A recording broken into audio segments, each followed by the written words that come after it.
မင်္ဂလာပါကျမနာမည်ကတော့နိုင်မြင့်အင်ဒရီပေါ့နော်ကျမအခုလက်ရှိ SIS မှာဒီ Academic Coordinator အနေနဲ့တာဝန်ယူလုပ်ဆောင်ပေးနေတယ်ပေါ့နော် Academic Coordinator အနေနဲ့ဆိုရင်တော့ကျမအဓိက Year 11 ကလေးတွေပေါ့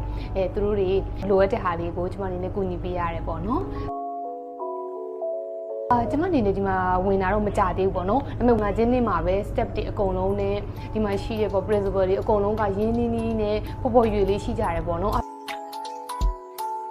တစ်ပတ်နဲ့တစ်ပတ်တလားနဲ့တလား progress တွေကအရင်မြန်တယ်ပေါ့နော်။အဲ့လိုမျိုးသွားနေခြင်းကလည်းကျောင်းရဲ့တိုးတက်မှုပဲမဟုတ်ဘဲနဲ့အဲ့ဒါရဲ့အောင်မြင်မှုအတွက်ဝန်ထမ်းတွေအကုန်လုံးကလည်းစီစီလုံးလုံးနဲ့လိုက်ပါဆောင်ရတဲ့အတွက်ပေါ့နော်။ကျမနေအတွက်တော့အလားအကြီးမားဆုံး motivation တစ်ခုပဲပေါ့နော်။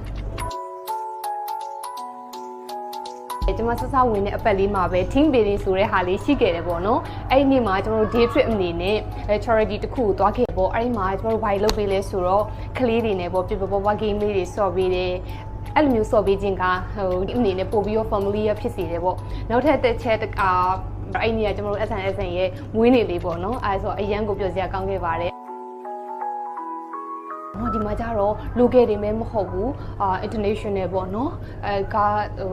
ဆရာဆရာမကြီးနဲ့ပါပူပေါင်းပြီးလှုပ်ဆောင်ရတဲ့အတွက်ဒါကတော့အကြီးမားဆုံးဆုလည်းတစ်ခုပဲပေါ့နော်